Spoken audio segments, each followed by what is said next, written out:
नमस्कार, मैं शिवानी रतूड़ी आर्यव्रत टाइम्स में आपका स्वागत करती हूँ। बिहार चुनाव के नतीजों से विपक्षी पार्टी राष्ट्रीय जनता दल मायूस है। इसी के साथ तेजस्वी यादव की पार्टी की ओर से लगातार ये आरोप भी लगाए जा रहे हैं कि नतीजों में घपला किया गया है।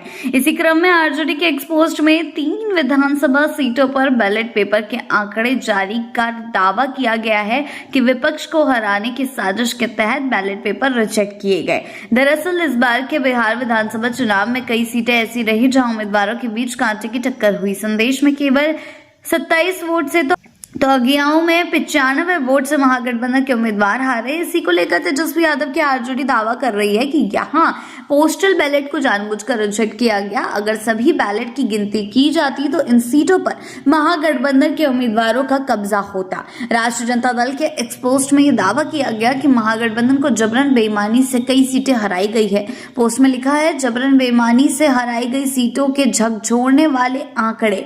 नबीनगर विधानसभा में 112 वोटों से आरजेडी हारी, 132 पोस्टल वोट रिजेक्ट हुए। अगियाओं विधानसभा में 95 वोटों से सीएमपीआईएल हारी, 175 पोस्टल वोट रिजेक्ट हुए। संदेश विधानसभा में 27 वोटों से आरजेडी हारी, 360 पोस्टल वोट रिजेक्ट हुए। जी हां, ये पहली बार नहीं है जब विपक्षी दलों ने चुनाव आयोग के काम पर सवाल उठाया हो।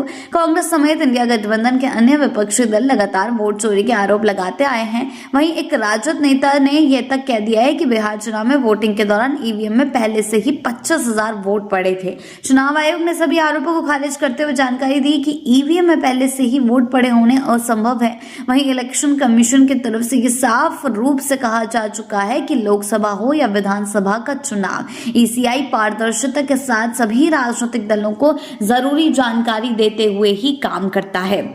तो इस तरीके से इलेक्शन कमीशन पर बार बार सवाल उठाना जायज नहीं है, अमान्य है। देखा जा रहा है कि किस तरीके से लगातार इलेक्शन कमीशन पर उंगली उठाई जा, उसका कोई फायदा नहीं है। महागठबंधन की हार के बाद लगातार वो एक के बाद एक सवाल उठाया जा रहा है और ये बड़ा सवाल ये उठाया गया है कि उनके नतीजों में बेईमानी की गई है। जहां जहां उनके प्रत्याशी जीत रहे थे वहां उन्होंने पोस्टल बैलेट में आधे से ज्यादा पोस्टल बैलेटों को रिजेक्ट कर दिया।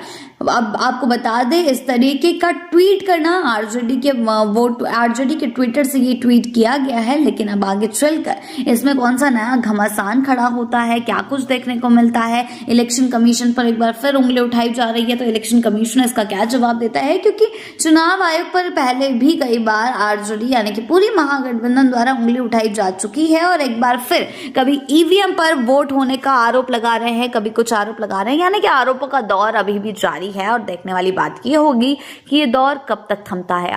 ऐसी ही अपडेट्स के लिए जुड़े रहें आर्यव्रत टाइम्स के साथ ही चैनल को सब्सक्राइब करना ना भूलें और हमारी फेसबुक और वेबसाइट के साथ भी जरूर जुड़ें।